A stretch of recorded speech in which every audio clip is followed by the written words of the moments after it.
All right, guys, we are back again with another podcast for you. I'm excited for this. I always say that. I always say that every single podcast. I'm excited for this podcast. I don't know. I'm just excited about every podcast that I ever do. But this one's fun. I've got a good friend of mine here with me today. We're going to chat about a few things.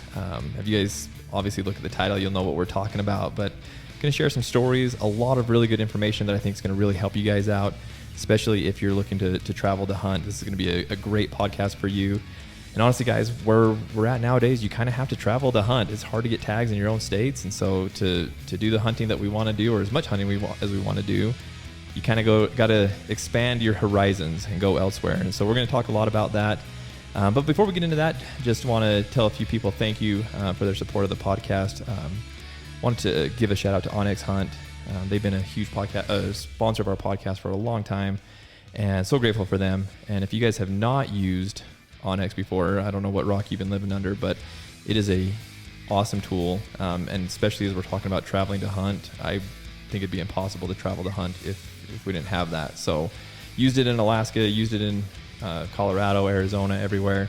So check them out, Onyx Hunt, and yeah, they're amazing. So also want to give a quick shout out to Grim Reaper Broadheads. I was actually just talking to those guys the other day.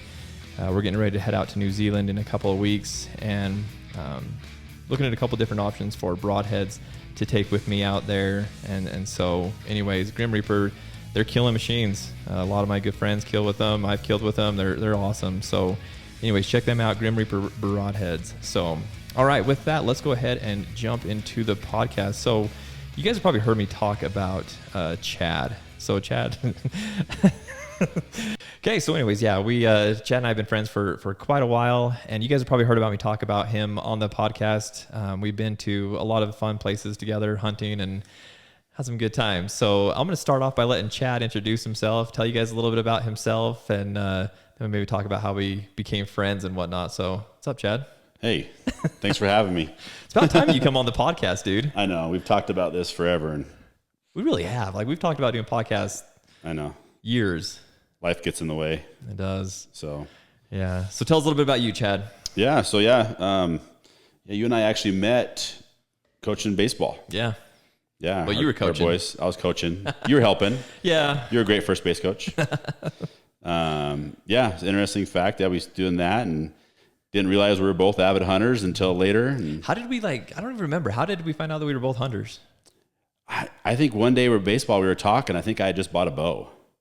Oh. And you're like, hey, I've got a bow. You had an old Hoyt. Yeah, remember that? And I invited you over to the house.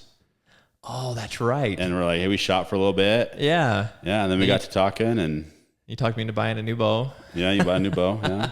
It's not hard to do. No, it's not. That's pretty easy. Yeah. And then, shoot, man, ever since then, we've been on a number of hunts together. And been good times. Yeah, it has been good times, yeah. So Chad, you're from Wyoming, right? Yeah, grew up in Wyoming, born and raised there. My wife and I met in Wyoming, and then after college, ended up moving out here to Colorado. And my oldest was 6 weeks old, and now she's 19. Really? Yeah, so we've been in Colorado almost 19 years now. Jeez. I know, it's amazing how time flies. You can almost put that sticker on that says native. Yeah, almost. I'm sure there's some Coloradoans that say, hey, wait a minute. Yeah, but no, you can't do that. But yeah, no, I've almost been here as long as I lived in Wyoming, that's for sure. So yeah, grew up in the outdoors, love every bit of it. Yeah. Hiking all over the mountains of Wyoming as a kid, as a scout, grew up hunting a little bit with my dad. And say, was your dad a big hunter? We would mule deer hunt quite a bit, almost every year. Never really got in anything besides that. Prairie dogs. Killed a lot of prairie dogs. Oh, yeah. Wyoming's lots of BLM land out there. You can pretty much go anywhere you want and kill prairie dogs. Is there more prairie dogs or more antelope in Wyoming? I don't know. Toss up. So, yeah. So did quite a bit of that. And then, once I moved out here to Colorado, same thing. Still love the outdoors. And then, started getting interested in some other species and kind of took off. And then, of course, got into archery. And that's a whole nother thing. Man. And we could talk for hours just about archery.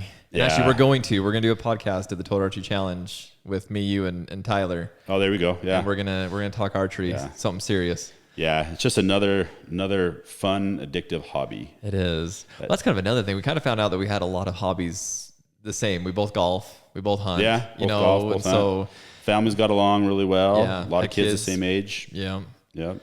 Yeah, it just worked out Then you well. decided to go move to Utah. Well, then I couldn't. So the other thing you guys got to know about Chad is he builds custom homes for a living, beautiful homes. And he just told me he wouldn't build me a home. And so so we had to go to Utah so that we could build a house. It's hard to build at long distance. Yeah.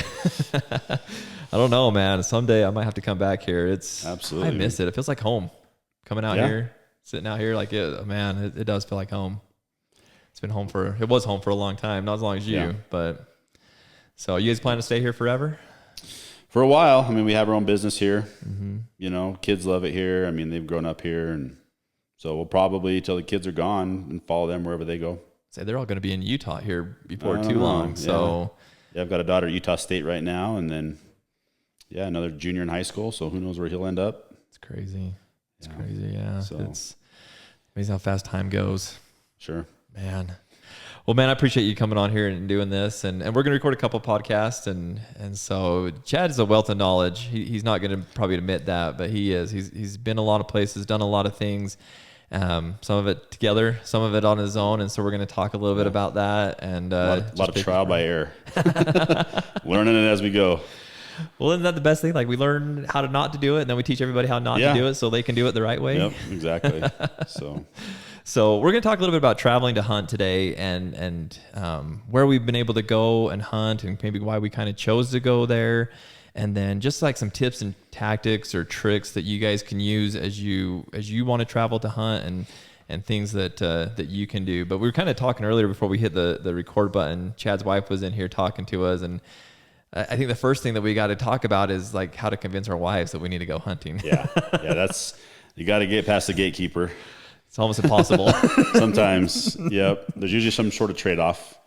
Oh, so man. We need to have the wives on the podcast at some point, because talking about how we got good wives. We do. I mean, yes, we do very much so, and they understand our passion, and they let us go play, and you know, hunt's one thing. It's just the time away, and you know, and just getting out, and I think they understand that work gets stressful, and there's times you just got to try to break away. And nowadays with cell phones and everything else, it's so hard to get away from work, but you got to do it for your own sanity. Yeah.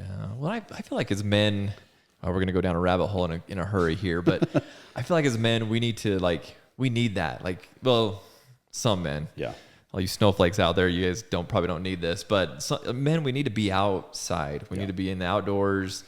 I think, you know, like, from a hormonal standpoint, even, like it helps boost our testosterone. It helps us feel like we're men. It helps us feel like who we're supposed to be. So like, I feel like that's needed. And I think our wives see that in us. And I think, and that's a conversation my wife and I have too. She needs it as well. Yeah. And so it's a great trade-off. I mean, I know our wives have gone away on trips together and stuff like that. And so, you know, say, hey, I'm going to go do this, you know, you schedule a time, because they need time away from the family and from the kids. And so that's a good way to usually do a good trade. Yeah, you can leverage it. You could try to leverage it, yeah. So it's a little bit hard sometimes, but yeah. Don't like to be careful on the price tag. Exactly. Some of these hunts can get expensive. Yeah. Well, you just don't tell them what the price tag is. That's what I've decided. Yeah. Unless you're on. So we're going to New Zealand here pretty soon. We'll talk more about that later. But we're taking our wives with us, so that's another way. They kind of see the price tag on that one, though. Bring them along, though. That's another. Yeah. So.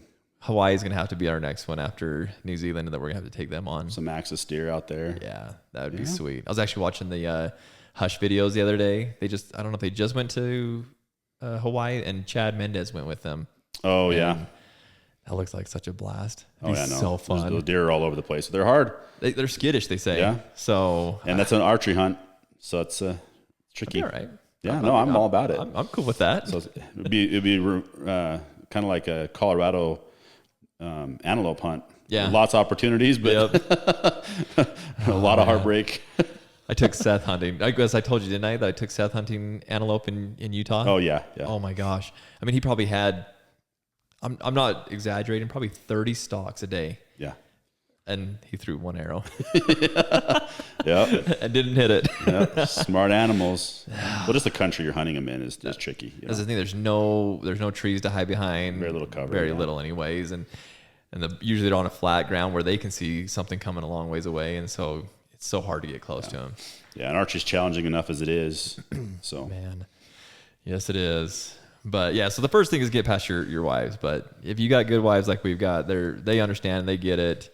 And you know, they support us, and you got to support them at the same time. And I think that's a really big piece of it, is just making sure that they feel supported, meet their needs, and they'll let you go. So, okay, well, Chad, let's jump into a couple different hunts that we've been on. And then I kind of want to pick your brain about Canada, because I've had a lot of people ask me about Canada. In fact, I was texting with a buddy the other day asking about Canada, or mainly moose hunting, but Canada's probably the easiest place to go to hunt moose, unless you can draw a tag in the States. But so I kind of want to get into that, but let's start kind of closer to home, and maybe start from easiest to, we'll end it most extravagant with New Zealand. Yeah, coming up. So state to state, let's talk a little bit about state to state. So what states have you had an opportunity to hunt? Of course, Wyoming, growing up in Wyoming and here in Colorado. You and I have been out to Arizona. I've been hunting in New Mexico, not as the hunter, but I've been on 2 trips down to New Mexico, one with my son, one with another close friend. That was Frank, right? Yep, went with Frank. Yep, down there. He drew, he was lucky enough to draw an archery tag in New Mexico, and so he said, hey, I drew a tag. I'm saying, hey, can I come along? So I tagged along with that, and that was a lot of fun. Those are sometimes the most fun hunts, is when you're not the hunter. Yep, and I was in New Mexico again this last winter with my son. He had a tag, and so I went down there with him. And then as far as other states, went out to Oregon with Lee. Oh, that's right. On that archery hunt, huh? Yeah, Lee and I went on an archery hunt out there. That's so right. He's that an old longtime friend that has some land out there that we went and did that. And then of course Alaska, another state. That's right. We'll dig into that one more too. Yeah, that one's far away, but it's still a state, I guess. Yeah, I guess it is a state. So that's So mainly on the core of the western states. I haven't hunted Utah. That's what we need to. We were actually just texting about that. Yeah. We need to get you out there. In fact, I never sent you the unit, did I? Oh, Let's do that tonight before I'm done. Yeah. Let's get you. Yeah, we got 2 days. Yeah, let's get you into that hunt so that you can come out and hunt. Yeah, I'm gonna start putting in since you're out there. Oh, I've been to Montana. You have? I did do a mule deer hunt in Montana. Oh, I didn't know that. Yep, with another buddy of mine. We went up there one year and did that. So that was fun. Did you have any success up there? Was it? Yeah. We both got bucks. Nice. Yep. It was a rifle hunt. Went up there and then did that. And then, so Idaho still on my list. Utah still on my list. Those are or Nevada, I guess, eventually. Nevada's a tricky one, but you know what though? So I've hunted Nevada once in my life. Yeah. It's just like hunting Utah. It's just trying to get the tag now is so hard. But man, if you can get a tag in Nevada, we can get you on some big deer out there. Yeah. Well, I think we really need to look at Idaho. Yeah. I think Idaho's got some great over-the-counter opportunities too, similar to Colorado. But yeah, when I was in hunting here in Colorado this last year, me and a buddy of mine hiked way back in, and on our way out, it was dark. We ran into this guy in the middle. I mean, all of a sudden he was just on the trail. It scared the crap out of me. But he was saying that he hunts Idaho, and he's like, man, because we asked him, like, if you could hunt Colorado or Idaho, which would you hunt? He's like, oh yeah, Idaho. He's from Washington. Oh yeah. He's like, yeah, I'd hunt Idaho. Yeah. Every year out there. Yeah, Lee wants to go to Idaho too, so we definitely got to put that on our list and make that a trip one of these times. So I've never done the research for Idaho that I probably should have, because I haven't either. I mean, we need to do that. Or the other option would be to do some sort of drop camp. Yeah. I think we could probably find many people that be willing to do that. Yeah, exactly. In fact, I'm doing a podcast with the biologist up there for the Southeast region. Okay. So I'll have to pick his brain a little bit. Yeah. They've seen a little bit of decline in deer up there. That's why we're doing a podcast, more of a news podcast. But I'll have to pick his brain and see what options we have up there. Have you ever hunted a bear? One time. Where at? Wyoming. Remember, you were supposed to come. That's right. Yeah. Yeah. So, I still got family up in Wyoming. So my cousin's up. He lives just outside of Cody. Yeah. So we were up there. Another podcaster. Yep. Yeah. He has his own podcast too. Yeah. Shout out to Levi. Yep. So you were supposed to come up with us. And we ended up going up there, and we were hunting up back in there just outside of Yellowstone. So grizzly country, which was interesting. Cool. Well, yeah, that's cool. Yeah. But we were of course hunting black bear, but one time. That's it. So that's the only reason I say that is because I've really wanted to go to Idaho and hunt bear, and there's so many places that you can hunt bear there. I guess Wyoming too. Yeah, Wyoming another opportunity because it's over the counter tag. Yeah, can you bait in Wyoming? I don't think you can. Yes. Oh, you can bait. Certain. I don't know the rules, but I know because Levi actually called me about coming up this spring because he's going to do a baited bear. Okay. And I told him I probably can't swing it this year because of our New Zealand trip. New Zealand's going to wreck that. Yeah. So unfortunately, Colorado got rid of their spring bear hunt years ago, and that really made it tough. I did it 1 year when I lived here. I don't know if we were friends at that point or not, but I hunted the fall bear hunt here 1 year. Yeah, and I've had bear tag in my pocket hunting fall. It's just so hard when you're out hunting elk. Well, we had him last year, or the last time we went hunting, didn't we? We all had bear tags. Yeah. And it's just like, I'm hunting elk. I'm not here to shoot a bear. If a bear walks across my path, I'll shoot it, but... Close to camp. Yeah. Yeah. And if you tag out early and you've got time and you see a bear, that's the problem is, I mean, that can be a whole nother story with Colorado, but, you know, the Division of Wildlife, they're pushing tags because they need to be hunted. But without a spring bear hunt, it's very difficult to get these guys to even want to... You're so focused on so many other animals There's so many in the fall. Better quality, especially as hunters, you know, we're going for the experience, but also for the meat. Yeah, exactly. We're bringing the meat home. And I'd rather have elk in my freezer than a bear. Right. That's just... I don't know. Reality. I've been watching those gritty films lately. They make the bear sound like it's pretty tasty. Oh, yeah. But still, I think... I'd still rather have elk. A greasy bear, I don't know. Yeah. Yeah, old Ryan Lampert's, man, he makes it sound like it's the best meat in the world, but I don't know. Yeah. I'm more of an elk guy myself. I'll take elk over anything. Oh, sure. Wow. Oh, you need to give me some of that moose while I'm here. You definitely have to have moose, dude. Moose is phenomenal. That's what we should have done for dinner tonight. I should have made you cook me dinner. Yeah, you should have. Yeah, I'll get you some. Tell you what, I mean, you know, we've eaten a lot of wild game, and moose is by far our favorite. Even my family, my wife, everybody. I mean, if I gave you moose, in my opinion, if I gave you moose and had you eat it, you would think it was like a prime cut of beef. Like you wouldn't even know. No game taste. No, I mean, you know, maybe that's just how we got it and processed it and where it was at. I mean, it came from Canada. Yeah. But it's amazing. Like, and I've had some sausage made and stuff like that. Even the breakfast sausage. Like my kids are like, oh, this is great. We do biscuits and gravy and it's. How much meat did you get off that thing? So I think hanging weight we had over like 380 pounds. Whoa. Yeah. Whoa. Yeah. That's ridiculous. Way more than an elk. Huge. Oh, yeah. Yeah. I mean, the quarters, the back straps were insane. I mean, the animals are just so big. Yeah. You know, there's so much meat we got off of them. Yeah. Lee and I brought back 2 moose from Colorado, and we had, I mean, the biggest coolers we had, and the bed of my truck was full of coolers of meat. And just clear full of meat. Yeah. Wow. So if you had elk and moose sitting there, you'd take moose meat over elk meat. Oh, sure. Yeah. Wow. Do you know what's been the best thing that I've ever eaten of any of my animals? That blacktail that I shot in Alaska. I was going to say, you're going to say deer. Yeah. You're a deer fan. That blacktail was so good. No, I'm an elk. I like elk. But yeah, that's true. That blacktail. Yeah, that was good. Tasted so good. Too bad the fox ran off with half of it. That stupid fox. That's another story. That is another. We'll get into. See what I told you? Yeah. Like we're already 20 minutes into this thing. An hour's going to go by really fast. So, okay, but let's go back to the states. So, okay, you've had an opportunity to travel a few different states. I've been to Colorado, Nevada, Arizona. That's it.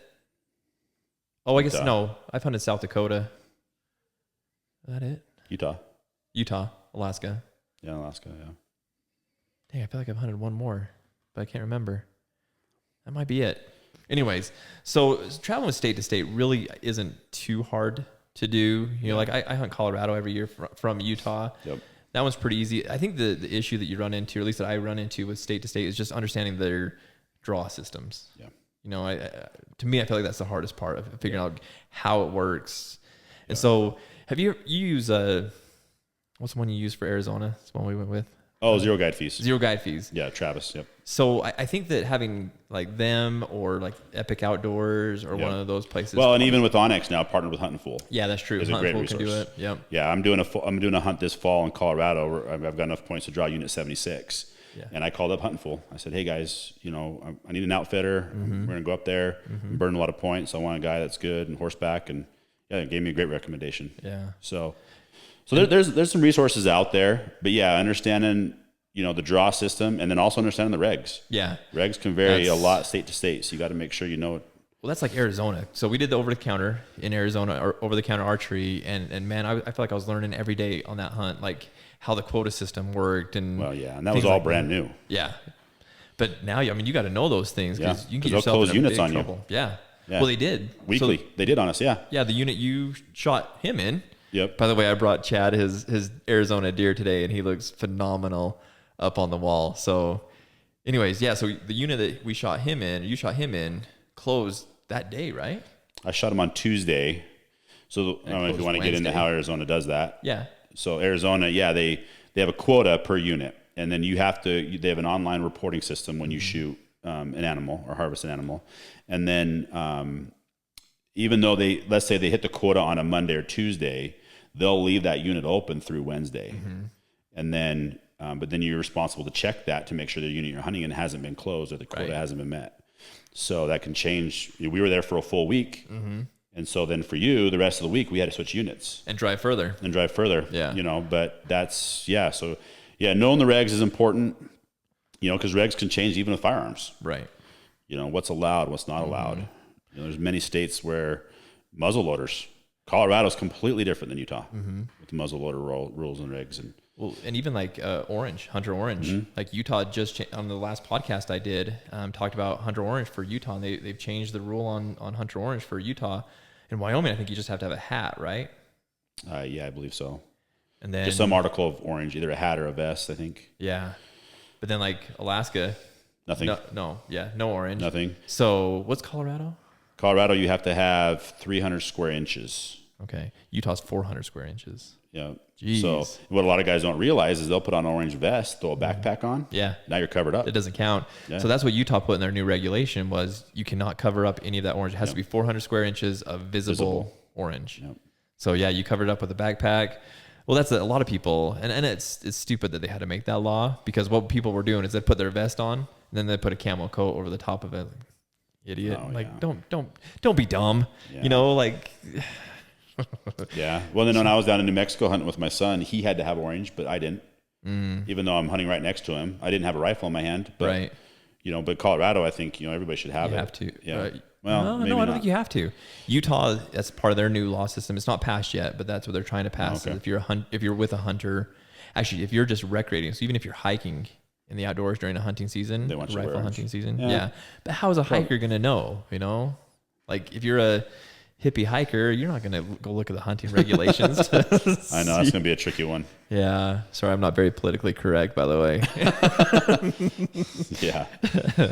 But yeah, so knowing those regulations is probably, I think that's a good point. Just knowing, the draw system for one, because they're all so different.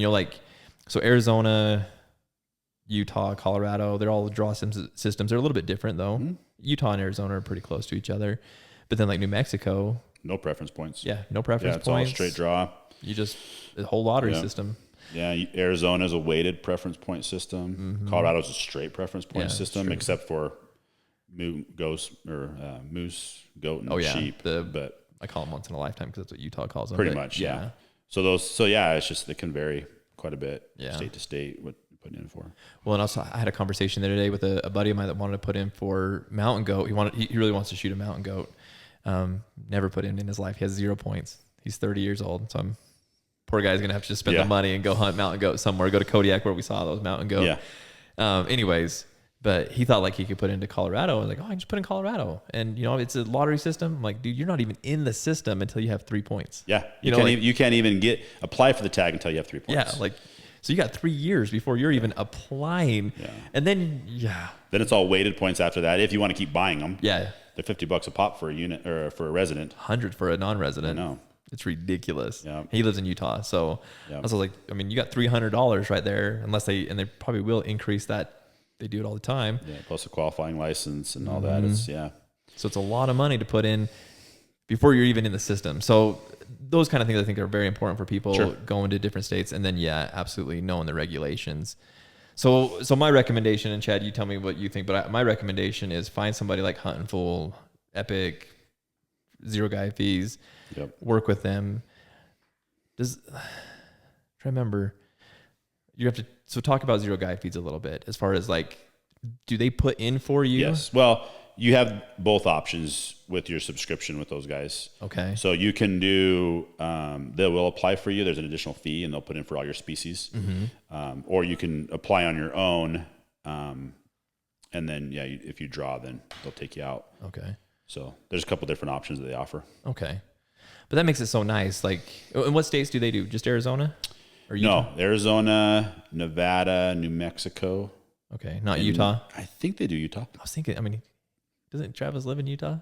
Well, he lives in St. George, I think, or somewhere in that area. Yeah, I say. think he does Utah. Yeah, I mean, they do most of the states that have the weighted point system. Oh, okay, yeah. I think because that's the way it works with the math on his stuff and how they can afford to do that and put out some great hunts. So, well, it takes a lot of time and it can get very confusing when you're putting in for a bunch of states. And so to have somebody that can like keep you on task, putting in when you need to. Well, that's another thing. Did I tell you I didn't get put in for New Mexico this year? Oh yeah, we missed the deadline. Yeah, missed the deadline. Yeah, like we did in Arizona last year. Yeah, exactly. Yeah. So those kind of things happen, and so having somebody that can kind of do that for you, if you're gonna get serious about putting in other states, I think that's a priority. Is finding. Well, and it's not just the application. It's like in the perfect example is those zero guide fees every year. They ask me, what type of hunt are you looking for? Yeah. You know, and so if you're like, hey, I want a once in a lifetime, okay, that's a different unit. And it may take you more years to draw that. So same thing in Colorado, all these other places that, you want to come out and hunt every year, or do you want to put in and stock points and do that? So, well, and another point to that is the type of hunt you want. And we'll have to do another podcast because we were kind of talking beforehand, but hidden gem hunts would go with like over the counter hunts. There's a lot of over the counter hunts that you can do in these other states as well. Like Colorado, well, yeah, over the counter elk. Any over the counter deer? Nope. Just elk. Just elk. Idaho has over the counter deer. I think Wyoming. Does Wyoming have a general deer tag? I don't know. Again, we'd have to do the research. See, yeah, there's a case in point right here, right?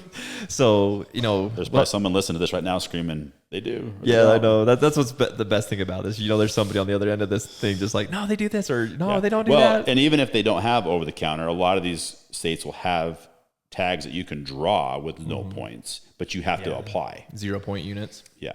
But you still have to apply, so you have to find out when the deadlines are and do that. So there's always those options too. Like when I went to Montana mule deer hunting, I had no points. I had never applied in my life in Montana, and we decided to go up there and we applied and figured out what unit it was and were able to draw, but we had to apply early on. So, man, we gotta try doing a deer in every state. I wonder if anybody's ever done that. Kill a deer in every state. Like every state, like all 50? Yeah, I guess you couldn't do that because there's like Delaware. Well, maybe, yeah. I don't know. There's probably deer running around, but it's probably not a lot of private or public land. Yeah. You have to get, see, again, do the research, but that'd be I wonder if anybody's ever if anybody's ever tried that and done the research on it, let me know. I'd like to know if you can hunt a deer in every state.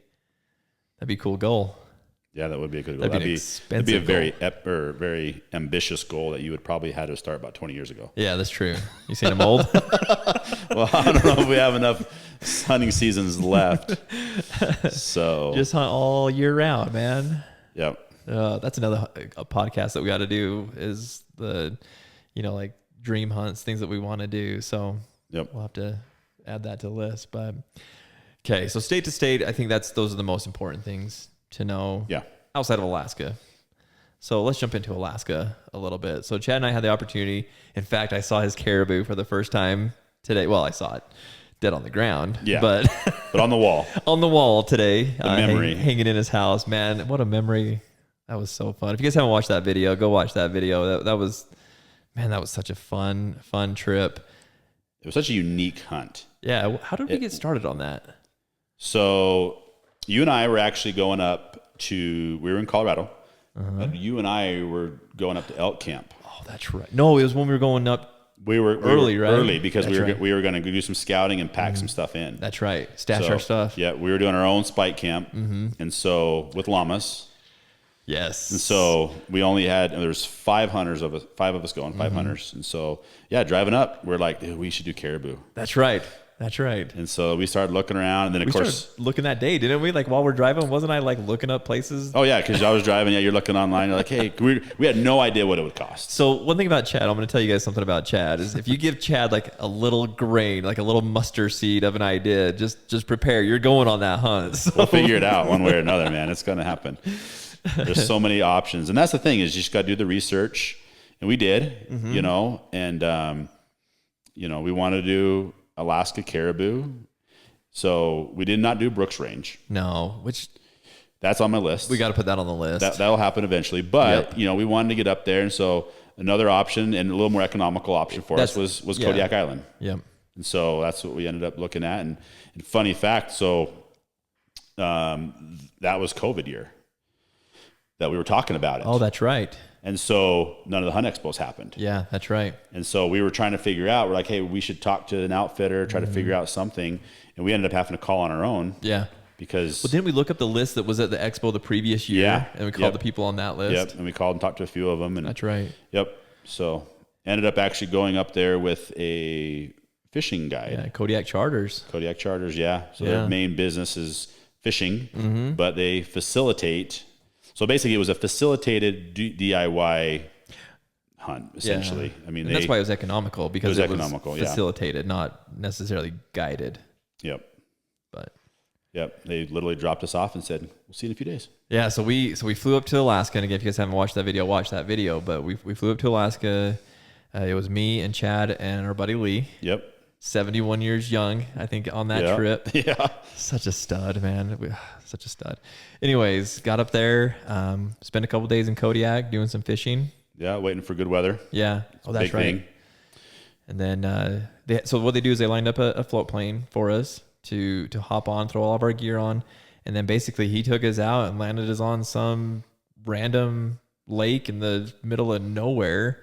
Yep. And that's where the caribou were, and I mean, that they know that's where they're at that time of year, and so. In fact, we actually saw a herd flying in. Yeah, that's right. Yep. And so he said, "Hey, there's some caribou there. I'm going to drop you off at this lake up here and kind of do your thing." So again, knowing those regulations in Alaska, you can't hunt caribou the day you fly. You can hunt blacktail, but you can't hunt caribou. Yep. So we set up camp and went hunting. Went hunting that same evening. Yep. Went up there, hiked up. And now the mountains there go straight up. Oh man! So you're basically at sea level. Yeah. And you're looking at OnX, and you're like, "Oh, let's go up there." And it shows the top of the mountain at 1,000 feet, and it's literally 1,000 feet of vertical up, straight up, and then straight back down the other side. But that's where the blacktail are. Yeah, they're up high. That's where they were. They were all at the very top. They're all at the very top. Dang mountains. Yep. So you had to go up there. We glassed across, and yeah, and we really, I mean, blacktail was kind of a secondary thought, at least. Yeah, we had the tags. It was funny because we actually went to the sporting goods store. Yeah, the name of it. And the guy's like, he goes, "How many tags do you want?" We're like, "Well, we just need one." Yeah. He's like, "Okay," because you could have multiples. Right. Yeah, we could have come back a lot of blacktail. Yeah. Lee didn't buy one, did he? He just had caribou. No, he didn't care. He grew up in California, so he shot blacktail his whole life, and he's like, "Yeah, you guys can shoot blacktail." I know Lee's listening to this podcast right now, and Lee, you still owe me a blacktail hunt in California. That's true. So that's on the list too. That is on the list. We need to add that state to our list. But yeah, so we went hunting that night. I ended up shooting a stud blacktail that night. Really cool blacktail. Man, I was so excited about him. I wasn't excited about blacktail until I saw him, and then as soon as I saw him, I was like, okay, this is real. They're a unique deer. They are. Like, yeah, so it's cool. I mean, they're not, a large species. Yeah, it's not like that, But they're very unique, and they're gorgeous. I mean, they're the cape on them. Yeah, just beautiful. And that's what we were out there for. Yeah. We were out there for the experience, to find cool animals. Mm-hmm. Animals we've never hunted before. No, animals never. Yeah, that's the thing. And so that's another thing is the caribou. Really, they're not really. I mean, they're caribou, but they're more reindeer on Kodiak Island. They're considered a feral reindeer. Yeah. They've been there for a long time. They're kind of their own little herd, and they're only on that part of the island. Yeah. So we were like in the southeast portion of Kodiak, and which is kind of just swamp, barren land, brutal land. That's a whole nother thing too. That was those boulders out there. Yeah. So the cool thing about Kodiak, where we were at, so like when you're hunting in Colorado and you glass up an elk at 1,000 yards. Oh yeah. You're like, okay, I'm just gonna go across. I'm gonna go across the drainage, right? We glass up anything there to get over there. Oh, you're literally. I mean, we were going through minefields. We were going through swamps, little tiny creeks that have no bottom. Yeah, those alder bushes that just engulfed you. Yeah, it was very, very, very difficult terrain. Yeah. You need really good boots. Everything was wet. Gators, everything was wet. Rain gear. How many times did we don and doff our rain gear? Yeah. Rain would come in. Yeah. Put the rain gear on. Rain would go and take it back off. Back on. Back off. Dude, this is all, get me all excited. That was so fun. It was so miserable, but it's so fun. Yeah. And another thing is they dropped us off on this lake, and hindsight, I would have taken my own gear. Like I would have taken my own tent. I would have taken my own pad, my own sleeping bag. Because, and no offense to them, I mean, they had what they had, but So they did supply us with some essentials. Yeah. We brought our own packs, we brought our own personal gear, but part of their thing was, hey, it was a dome tent. Yeah. Which was okay. Yeah, actually the tent, and we took 2 tents. Remember, we had our cooking tent. That's true. We had a second tent. That was nice. So yeah, there's pros and cons to both because obviously we flew to Alaska. Yeah. So you got to think about the logistics of flying your gear up there. The cost and the expense, essentially just additional checked bags. Yeah. And then bringing that all back plus animals. Plus the animals. But you think about our gear that we take on our Colorado elk hunts, that backpacking gear, we could have done it pretty light. And so compared to what we experienced. Now knowing that, we could probably be like, if we go again, there's some better options for us. Yeah, for sure. And really think about it, it's probably just one additional check bag. Yeah. For everybody. Yeah, it really is. And then, it's maybe an extra $100. Really, the gear I wasn't as upset about, or not really upset. I wasn't upset. Yeah. But the food. Yeah. We had Mountain House, and it was not good for 3 days. Hey, that first night though, we had was it the first night or the second night we had blacktail? It was the second. I don't think we got back after dark. I don't know that we ate that first night. Oh yeah, I kind of ruined our caribou scouting that first night because I killed that blacktail, and it was all work from there. Yeah. Also, Chad saved my life that night. I still get all teary-eyed talking about that because I think I would have died in that swamp had Chad not pulled me out. So, yeah, that place was treacherous. Holy cow. We're walking back in the dark, which was not a good idea. That was not a good idea. Just because the terrain is so unstable. Yeah. And so we got down close to the lake, and Taryn was in front of me. All of a sudden, he wasn't. Yeah, I just disappeared. He just stepped in a hole full of water, and that gun saved. That gun, I jammed my gun. I don't know how, because I had it on my back or on my shoulder, but somehow hugged onto it, and it leveraged on both sides of the hole. But you're in up to your waist or your chest. Yeah, I think that basically my head was in the back, like right back here, was sticking out. I remember you grabbing like right here on my collar, and CrossFit came in handy that night.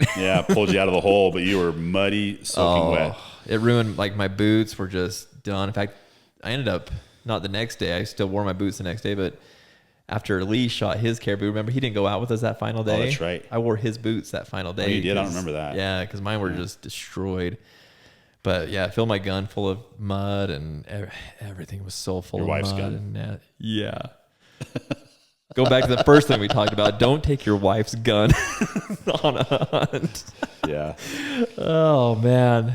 But yeah, it was such a fun trip, and going back to the research side of it, we did a lot of research before we headed up there. We really we looked at a lot of things, and that's another great thing about Chad is he's a researcher. Yeah. He like to dig into it, get all the details, which I'm so grateful for. I mean, none of this would be possible if he wasn't the person that he is. And so, but I think there's a lot of things that we learned going up there. I think one of the things, I never flown with a gun. Have you ever flown with a gun prior to that? Nope.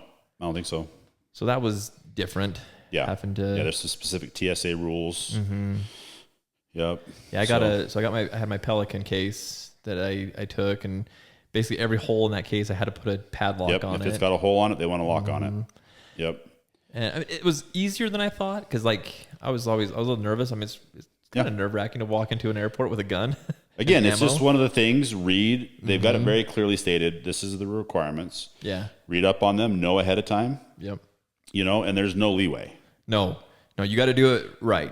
And we didn't have any problems. No. We went in there. We had our guns ready to go. We said, hey, we got a gun to declare. Mm-hmm. So we checked our bags. Mm-hmm. We were on Alaskan Airlines. Yep. And then they said, okay, you got a gun. Then they sent us over to a special area with TSA. There was another agent there. They had us unlock the cases, right? They didn't even open them. Yeah, have you opened them and they put that paper inside? That's right. There's a paper they put in there. Yep. And then they locked them back up and checked them and sent them on their way. You didn't see it until you saw it, till you were in Alaska. Yep. So it really is easy. It was pretty easy. It's kind of daunting. There is an article up on our website about that if you guys have questions about how to do that.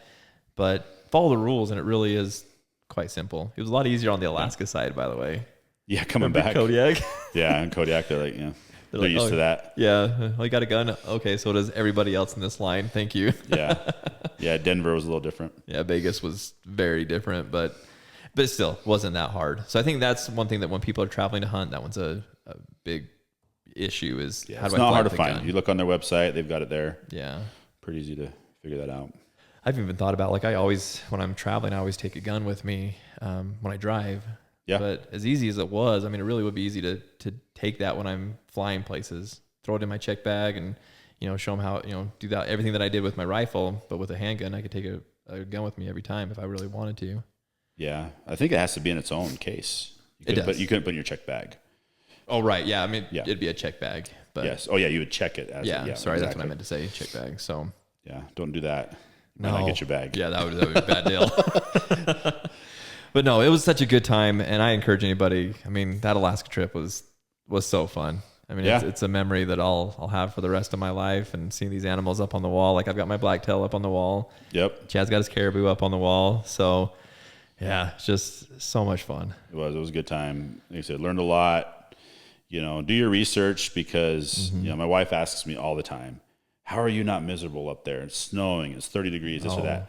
I'm like, hun, we do the research, we have the proper gear. Yeah. And you can be, even as wet as you got, Oh yeah. You have the proper good camo, and it dries out. Yep, it dries out. That's the thing. Is next day. It's weird because, like, Alaska is so wet. Yeah, we didn't even start a fire. Yeah. No, we didn't. No. But my gear dried out. We just it worked out great. Yeah. Honestly. So yeah, gear is huge, and all these hunts that we're talking about, gear is a big deal. Making sure you have the right gear. But again, do your research. Know what you're hunting in. Even Arizona, when I talk to people about hunting Arizona, they're always like, well, what did you just wear, like, really light clothes? No, it was snowing. Like, it was cold. We were there in January 1. Yeah. It was winter. Yeah. Like, no, I'm wearing full on puffy coat down there, So do your research, know what you're getting yourself into. So, all right. I want to talk about Canada a little bit. Sure. So you went on a Canada moose hunt last year. Yeah. I went last year. Last 2 years. No. So the first year we went was Frank and I. Oh, okay. And that's right. Lee was supposed to go. He got COVID the day before we left. And this was right after Canada lifted all their restrictions and started letting people in. But they required tests, 24 or 48 hours. I don't remember what it was. It might have been 72 hours back then.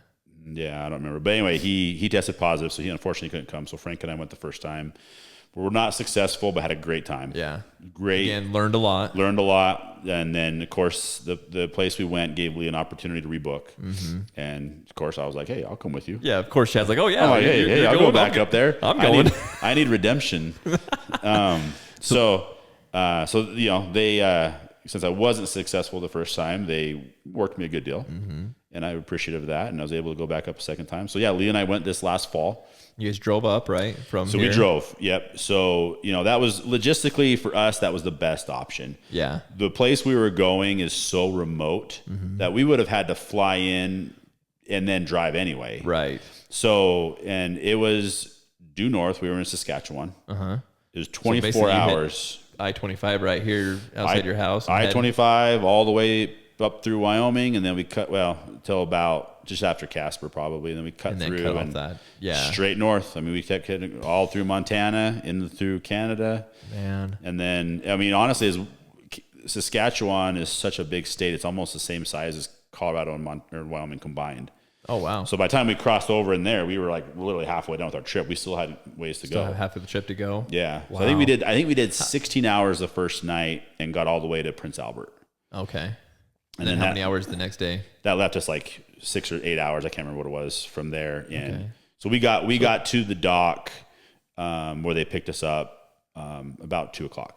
So 20-hour drive basically to. No, it was or 20. 23 we did it in. Yeah, 23 hours. Yeah.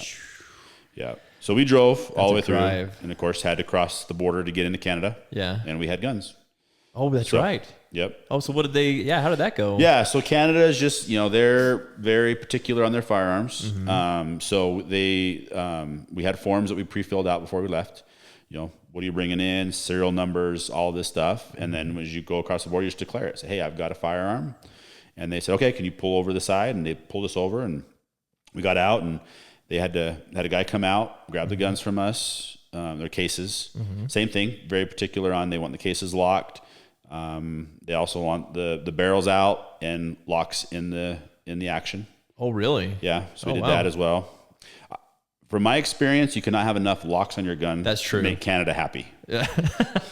That's almost anywhere, but Canada, they want the a first lock year on Frank every and I gun. went, we got harassed a little bit by the agent there at the border because she felt like we didn't have enough locks on our guns. So like, And then we got lectured on how many locks her guns are behind in her house, and I just kept thinking, okay, if something happens, you're gonna have to unlock like 4 doors to get to your gun. you're dead by the time you get to your gun. But anyway, she proceeded. But we weren't breaking any rules. It's just she didn't feel like we had enough. So I told Lee this last time we went, I'm like, put locks on the case, put locks on that, and then of course, then they were very, very respectful to us. They were nice. They were great people. We got through there and kind of, there was a small fee you have to pay. You pay it there, or do you have to pay it in advance? No, you pay it there. Okay. Yeah, they charge you right there at the border crossing when you go across. And then, some specific rules, they want as far as, possession of the gun, this or that. But, it was actually pretty simple. Like I said, just, again, having the proper paperwork ready to go when we got there. And the first thing we came through the gate, we just declared, hey, we got firearms with us, and this is what we're going to do. And you're not hiding it. Usually they're going to be pretty willing to work with you. Yeah, absolutely. Yep. So they had and we got it filled out. So tell us about the trip, man. It was great. So we went with a gray outfitter, Oliver Lake. That's the lake we were hunting. And it's just, again, the reason I wanted to go back is such a cool experience. I tried to get you to come with us. I know. I wanted to go bear hunting while you guys were doing they do that. a lot. They do moose. Yeah. They're again, they fish all summer long. That's they're big. They do fishing. There's so much water up there. Yeah, it's water everywhere up there. Yeah. So they have literally about 3 weeks to hunt moose in the fall. Okay. And so they usually have, I think, and the way their tags get allocated from the province of Saskatchewan is they get, they get so many per outfitter. And so then they can sell those. And so I think these guys that we were with had like 7 or 8 tags, but they only have in the lodge at the time 2 hunters at a time. So really the most they do is about 6 moose hunts in the fall. Hey, that's not very many for them to do. No. And like I said, they do those, but then they do spring bear hunt, do spring black bear, and they also do fall black bear. Yep. Yeah. And then of course fishing. And so what's really cool about it is, we literally pulled off the road, which was a dirt road, for probably 3 hours as we were going north. I mean, we're not quite in the Arctic. Yeah. But you're up there. But we're up there. We're a long ways north. I mean, we're in northern Saskatchewan. And if you look at the maps, I mean, you'll see there's water everywhere. And all these lake systems are interconnected. I mean, it's massive, massive ecosystems. Yeah, it's a huge network of just lakes everywhere. Yeah. And when we were doing the research on trying to figure out what outfitter we wanted to go with in Canada, it was interesting because we talked to one outfitter and they were like, yeah, we get a bull tag. Just one. Well, they have a lake and they're like, oh, but you can party hunt. And we're like, wait, how does that work? Yeah, what is that? So you can have 3 of you in your group. One of you has a bull tag. The other 2 guys have what's called party tags. But if your buddy shoots the bull, everyone's done. What if one of the guys in the party, like anybody in the party shoots the bull? Anybody. It's over? It's over. Oh, and we would look at each other like, why would you pay that much money to go up there for one of you guys to have a tag? Yeah. It is a cool experience to go, but no. So anyway, we did a bunch of research, found these guys. And I told the guy straight up, I said, hey, this is what other outfitters are telling me. And he looked at me and he goes, from Oliver Lake from tip to tip is 67 miles. Holy cow. Just lake. Just lake. That's just from tip to tip. That doesn't include all the miles of shore and all the fingers. And that's just one lake. There was Nokomis Lake too that we hunted, which was another lake that you could go through a portage, and then we were in another lake system. And Cane Lake. There's a number of lakes that were up there. Yeah. He goes, I've got, I don't know how many bulls. And so he goes, no, everybody will have a tag. Oh. So that was one of the reasons that drew us into them initially. Oh, yeah, for sure. But yeah, it was super cool. They've got a lodge that is literally on an island in one of the lakes. So when you show up at the portage, you get there and you take all your gear. They put you on this little pontoon boat and they go across, and then you get out and you walk, and then you get in these speedboats. And yeah, you're going for like 30, 40 minutes on a speedboat. You're in a Lund, the Yamaha 60 horsepower motor. Yeah, you're cruising along pretty down good. the lake, yeah. For like, in lots of water. Oh. And then they've got this really cool lodge completely off the grid. Oh, that'd be so they've got awesome. a diesel generator running the power out there. They're pumping water in and out of the lake, filtering it. That's what they're using. Super cool place. They've got the main lodge, and they've got a couple of little cabins. And how'd they heat it? How'd they heat the lodge? We have wood burning stoves. Oh, that's it? Yeah, They didn't that's have it. Wow. Yeah, so Lee and I had our own We each had our own room. We had our own little cabin, and then we had a wood burning stove, and they kept it stocked with wood. Nice. And then I mean, hunting moose up there, you're hunting from the boats. Yeah. So you're literally getting up every morning before daylight. You're going out, and you're just cruising shoreline. Is it really thick timber up there? Yeah. Like outside. I mean, they've had fires. So areas that they've had fires, it's a little more cleared out. But yes, you're not going to get off and hike. Now, we did get out of the boats a few times, and we would hike into other lakes. Oh yeah. Because there's smaller lakes within there, and there'll be, and we'll see sign, we'll see rubs, and in the fall it's rut season too. So we're calling from the boats. But the biggest thing is, just cruising the shores and catching those bulls out. Wow. And so, we were blessed enough to, get two you nice guys got bulls. some nice bulls. Yeah. When you sent me the picture, I was like, I didn't expect them to be that nice. Yeah. Now these are Canadian moose. So they're not the Yukons. It's not a Yukon, but 40-inch bulls. That's common. a big bull. Yeah. That's bigger than we have here in Colorado. Colorado's got some pretty good. I guess that's true. They got some Boone and Crockett. I videoed one during the deer hunt one year that was huge. Yeah, they've got some. Colorado's got some Boone and Crockett. Are those moose? Yeah. What kind of Shiras? Yeah, Shiras, yeah. And those are different from the Canadian ones. Yeah, I'm sure there's some. Yeah, subspecies or whatever. So, but again, it was a great experience, and it's. Yeah. What about bringing the moose back across the border? Was that a big issue, or were they? No, not really. So we got to the border, coming back to the U.S. Same thing. We declared it. We said, "Hey, we got moose meat in the back. We're also bringing our guns back across the border." So if I remember right, they did want to check our paperwork just to make sure serial numbers matched. But I thought they would have gone out and gone through our coolers and looked at stuff. They didn't. Didn't look at it at all. No. No, they just said, okay, what are you guys bringing back? We said 2 moose. We needed our hunting licenses. Oh, okay. So we showed them our hunting licenses. Did they look at like the carcass? Is there a carcass tag in here? So there was a tag on the antlers and there was a tag on the carcass. And so we kept that on one of the accessible coolers because we knew we might have to show them that. But they didn't ask for it. So they must have just, and it maybe, I don't know what the rules are. They were supposed to have, or if the guys are just like, okay, I'm not going to check it. I'm not worried about you guys. But it's good to have that stuff ready and available just in case they want to look at that kind of stuff. You just never know. So and then the antlers, we made sure were cleaned up real good, no brain matter, all that kind of stuff. They had some hoses there at the lodge. We were able to spray everything out, wash it off real good. We cut up and deboned all the meat, so it was easy to pack in the coolers and froze what we could. We stopped on our way back, got some dry ice, tried to keep stuff cold. And the coolers, when you don't open the lids, they'll stay cold. They'll stay cold for a long time. Yeah, because we did stop for the night after we got through the border. We did stop for the night in Montana, and then came the rest of the way the next day. Did your guides take care of like the hide and everything for you? So it was all packaged up and ready to go. So we kind of got the hides back, got them cleaned up a little bit, got them defleshed as best we could, rolled them up and froze them. Nice. Yeah. While you were up there, you froze them while you were up there? Okay. Yeah, they had some deep freezers that we were able to put some stuff in. So we froze what we could. Kind of like what we did in Alaska, where we froze it before we left. Tried to froze as much. Just try to keep it as cold and good as we can. And then I got back here to Colorado and just took it to my local processor. Nice. Had him do up some burger and sausage stuff for us, and I cut up some of my own steaks and stuff like that. But that was easy stuff. That's convenient. That's another nice thing about driving is you can just haul it home. That's the thing. It just made sense. It was a long haul. Yeah, that's. We listened to a lot of audiobooks. Yeah, some podcasts. They got a few of those, but you turned me on to terminal lists. Oh, that's right. So I listened to like the first 3 books. Oh, so good. So it was pretty good. Oh man. So that 6th book was really good too. Did you end up reading it yet? Yeah, I'm waiting for the next one to come out, which comes out in June. Red Sky Morning, I think. Yeah, June. I think it is when it comes out, or is it May? No, he said June. I saw his thing. Did you? Okay, I haven't seen it for a while, so I'm stoked about it.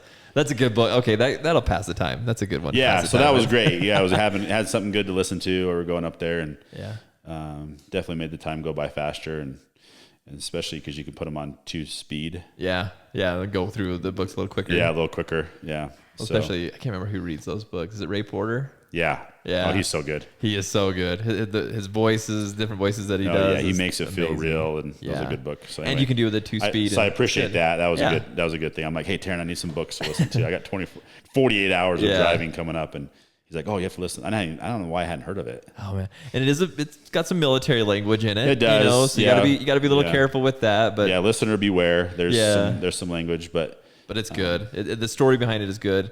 A lot better than the Amazon series that came out. The books are a million times Oh, the better. books are always better. Yeah. No matter what you listen to, the books are always better. Did you watch the Amazon series yet? Yeah, I did. It's okay. Yeah. But I want to watch the new one they're coming out with, Yeah. though, because that's like a prequel, which there's not a book on that. right. So I think that's gonna be better where there's not a book. Yeah. You'd be like, okay, this is cool. Yeah. But such a good book. Anyway, tangent. Yeah. Okay. All right. Let's wrap this thing up with talking about the grand finale. The big one, at least for us so far, is New Zealand. Yep. So we got that one coming up here 2 weeks. 2.5 weeks. Yeah, it's coming up quick. 2 weeks from this Saturday, right? Yep. So coming up quick. Again, doing a lot of research and a lot of preparation for this. We booked this year and a half ago. 2 years ago. 2 years ago. Yeah. So Yeah. 2 years ago in May. kind of similar thing. You give Chad a little mustard seed. I just told him I'd love to hunt red stag someday. And here we are going to hunt red stag in New Zealand. So just something, I don't know. This is one that has always been on my You know what, though? list We did talk about it for quite a while. before we ever did anything. Yeah. Because I think That we makes me brought feel it better. up. We did talk about it for a while. I mean, it's definitely a bucket list trip. And that's one of the reasons our wives are coming. Right. Because one, we had to sell it to them, and that was a good way to sell it. Say, hey, let's maybe do a couple's trip and go out and do some sightseeing. We had to show them some really pretty pictures of scenery of New Zealand to kind of we're get going them. in the fall, and it's probably not going to look like it does in those pictures. But yeah. I mean, anyway, New Zealand's fall. But yeah, again, we did some research, and we talked about it a number of different times, and then Were we in Arizona for spring training when we first kind of really got serious Might about have. looking at it and Yeah. like actually looked at like prices and places and stuff like that? And then you kind of took the reins from there, and you called.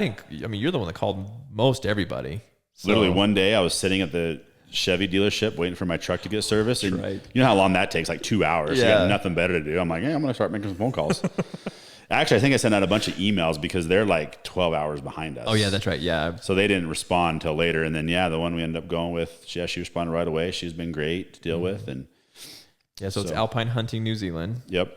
And Nikki and Shane Quinn. Yep. Yeah, Shane Quinn. Quinn's kind of a all-star out there. Yeah, It he sounds is. like everybody knows Shane Quinn. Yep. So yeah, found this one. It was kind of economical too. You know. We had a budget. Yeah. And it was within that. I mean, we're not coming back with no 600-inch stags. I don't want a 600. No, neither do I. Chad and I were texting about this the other day. Like those big ones, like they don't do it for me. You know, like a good 300-400 inch, like that's perfect. Yeah. You know. So anyway, which is good because that was more in our budget. Yeah. And of course, they got a lot of other options out there too. But That's the thing. We could have hunt. I mean, you can hunt fallow, tar, chamois. Yeah. I can't pronounce the other one. Elk. Sika. Oh yeah, elk. You want to go out there for elk? Yeah. Yeah. Some people do. Yeah. Yeah. Sika, they got that. Yeah. They got a bunch of different species, And that's what the thing about New Zealand is there is some public land. Yeah. Very few animals though. Mm-hmm. Yeah, you can't do it. I mean, Remy Warren, you see his videos. He does. Yeah. He He's does big on that. it, He's so- guided there for a long time. He knows the he knows it like property. the back of his hand. But for the average Joe, you're going to end up going with some sort of outfitter and you're going to hunt some sort of preserve. Yeah. Yep. Which I want to do, honestly. Again, this is a big bucket list thing. It is. And so it's expensive. It's expensive. You want to make sure you do it the right way. Yeah. You don't want to half, this thing. So you got to do it the right way if you're going to go. And it'll be fun. It'll be a fun experience because we're going to go with the wives. We're going to be out there. They're going to be able to hang out at the lodge, come with us. Yeah. Sarah's pretty stoked. She wants to come with us quite a bit. So yeah, I don't know about Candace. Does she want to come out with us? Or I think she's in the hot tub? Yeah, I think she's on board with it. I think she just doesn't know what to expect. Yeah.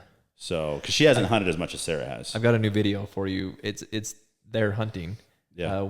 Some kid went out there and hunted, and so I'll send the video link so you guys can watch it. But so that you can kind of know what to expect. Yep. But yeah, Sarah's got a lot of experience hunting, and so she kind of, going back to the gear, she has the gear for it, so that's super helpful. But then kind of knows what to expect a little bit. I mean, we don't know exactly what to expect at this point. I don't know how much hiking we're gonna do, how much blind sitting we're gonna do. Yeah. So speaking of blinds, we're bringing our bows.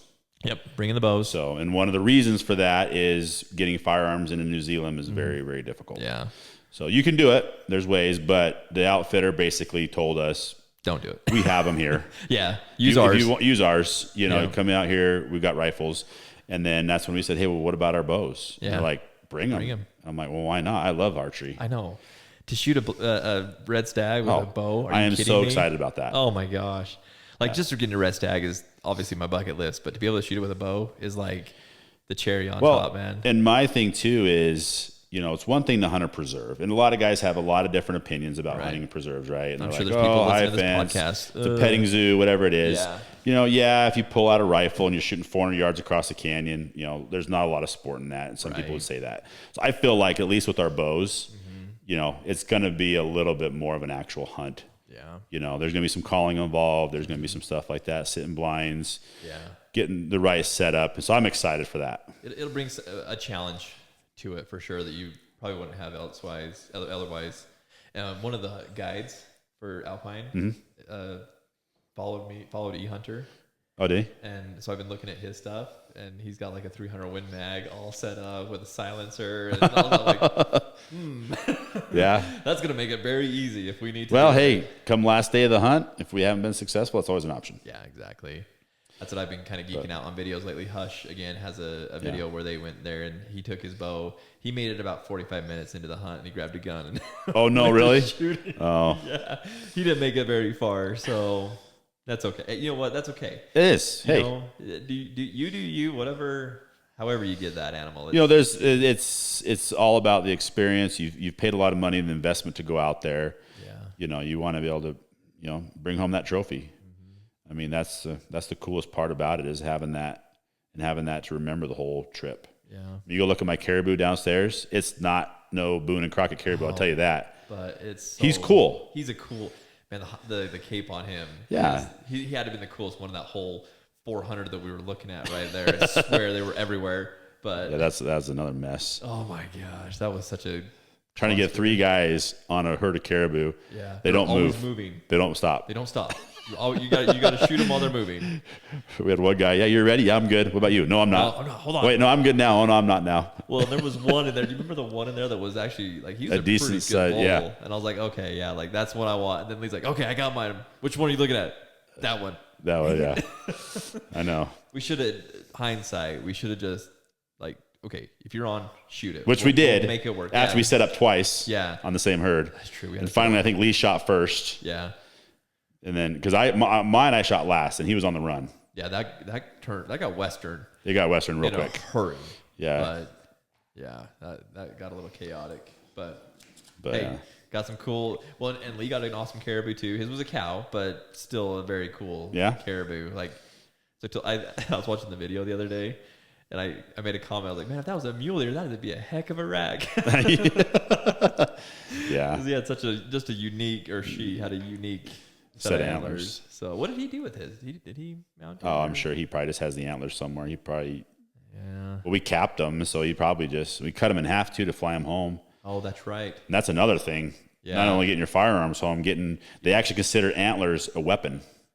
Oh, really? Yeah, remember? So we had to cap all of our points with cardboard. Oh, that's right. Yeah. Well, you guys did. Remember what I did with mine? Well, yours was stuffed I tucked it in my clothes. Oh, that's right. You stuffed it in your back. Yeah. Well, that's the nice thing about a blacktail. There's not a lot of antler there. He fit right in the bag. Yeah. But yeah, so they have to be protected, fully protected. You have to have all that because they consider it a weapon. So back to New Zealand, a lot of the prep work that Chad's been doing, we've been doing is getting our animals home. I think that's kind of been the biggest thing is finding a broker that can get your animal home and then taxidermied once you get home. And that's a process. Yeah. So you've contacted so our local taxidermist out here, I was talking to him actually when I was picking up my caribou. Oh. And I told him we were going, and he goes, "Oh, okay." He goes, "Let me know." He goes, "I'll have tags made for you guys." I'm like, "What do you mean?" He goes, "Yeah, we have tags made, and what it'll do is have your broker information on there. It'll have the tannery, which is where you want to ship the hide to. Mm-hmm. Don't ship it to me." He goes, "Just ship right to the tannery, and then the tannery will then get it back to him." So it's kind of a process, and that's something else to think about when you're budgeting these hunts. Yeah, and ask anybody who's been to Africa. Yep. Oh yeah. I mean, they'll get you in there thinking, "Oh yeah, this is a great price for all these hunts." I could do this hunt for $5,000. It'll cost you double that to get your animals home. Yeah, just to get home, and then triple that to get them taxidermied. Yeah. So and that was something else too. We were budgeting this New Zealand trip. We knew there was going to be some shipping costs, broker fee costs to get the stuff. There's some specific rules, That's one thing I appreciated about Sarah, and she's not this far into the podcast, so she's never going to hear this to even, take credit for it. But like, she's been so good about we've got like money put aside for the broker, for the taxidermist, for, all those kind of things. Just, you don't want that to come up and bite you, and not think about those things. Yeah. Cause you pay that much money to go out there. You want to be able to bring that trophy home. That's important. Yeah, you want it sitting on the wall. Yeah. You might have to put your stag up there. It's not, I know he might fit pretty good up there actually. Yeah. It'll probably be 2 years before I get him back. At least. I don't know how long at least it takes. It takes a few while to get here. But I mean, that mule deer looks good up there. He does look good. Mule deer, but that'd be a cool spot for the stag. And That's he true. would look good. Oh no, he wouldn't, because he's looking the wrong way to be the other sconce downstairs. Oh yeah. Yeah, we had this talk with my wife before we got on here about animals and man caves, and she's limiting my shoulder mounts. So Isn't I need whole to house a man cave? I don't know. No. No. I'll tell you right now. Yeah, I get the garage. That's about it. That's kind of what Sarah's telling me, because we built that. Well, our house. You did our plans, but that RV side of our garage, it's got those really tall ceilings. She's like, look at that. You could put all your elk up there. And no, the red stag's going inside. Yeah. That's going to be seen. Well, you have your office. Yeah, it'll go in my office. Yeah, you have that, so that's good. Yeah. Yeah. Unfortunately, in my office, I see too many clients. My wife doesn't want to look too Western in here. Right. Yeah, so, mine's going to be way Western. Yeah, I've got Euro mounts in there. It's Western. So. Yeah. Well, cool, man. Anything else we need to talk about with this whole traveling to hunt? Anything else? I mean, traveling with bows has been pretty Yeah, easy. I don't think there's anything that we know of with our bows. I mean, we both have Pelican cases. I think protecting your bow is probably the biggest thing. And when we get there, the first thing I'm going to do is shoot my bow just to make sure that it's good. But and I am locking it up kind of similar to how I did my gun, just for my own. I just don't want anybody messing with my bow. But other than that, it's just a check bag. You don't have to check bag. declare it or anything. So it's going to be a fun flight. 13 hours? Yep, 13 hours, but we skip a whole day. Yeah, that's true. So we fly out on Saturday at 10 p.m. We get into Auckland Monday morning at 7 a.m. That's like the Bermuda Triangle, man. We just completely miss a day. What's even cooler is when we come back. Yeah. We leave on Monday at 2 p.m. We land in Denver or Salt Lake, in your case, at 2 p.m. Yeah. The same day. We lived the same day twice. Well, no, it's just like Groundhog Day, like time just stopped. Yeah. Yeah, that's good. Basically it is, yeah. Yeah. So weird. That is the weirdest. It's going to be a long day. It is going to be a long day, long flight, but it's worth it. I'm glad we get to take the wives. I think that's going back to what we first talked about. You got to make sure you take care of everything at home before you go and do these things, and I think that's a big deal. So sure.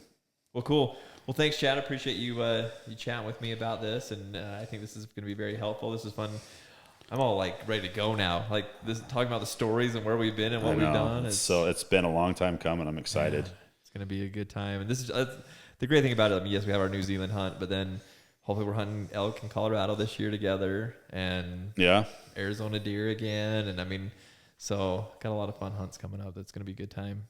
Chad's going everywhere to hunt. He's hunting all over the map this year. So not this year, it's just that we have New Zealand, Colorado deer, Colorado elk. I'm going to Wyoming for archery. Oh no, that's right. Wyoming is archery elk. Wyoming with Lee. Yeah, he and I are going back. Yeah. So. And then maybe December coos deer? Or January mule deer, Arizona. Do both? Both? Yeah. Different tag. It's a different tag. That's true. It is a different tag. Yeah, it's true. Could put them for both. Yeah. So. Yeah, they're really hounding me about December coos deer hunting. So yeah. If I go, you're going. I might tag along. I got points. That's my problem. Oh, that's right. I forgot all about that. Oh yeah, I guess we'll just do January. Over the counter. I probably can't do both anyways. I don't think Sarah would be happy about me doing back to back like that. So, because basically you go the week before Christmas for coos deer, and then we go the first New Year's Day. Yeah, New Year's Day for mule deer. So yeah, I probably better just do one or the other. That'd be a little fun, man. Good time. It was. Okay, we'll wrap this up, man. Appreciate you. Yeah, thanks for having me. Yep.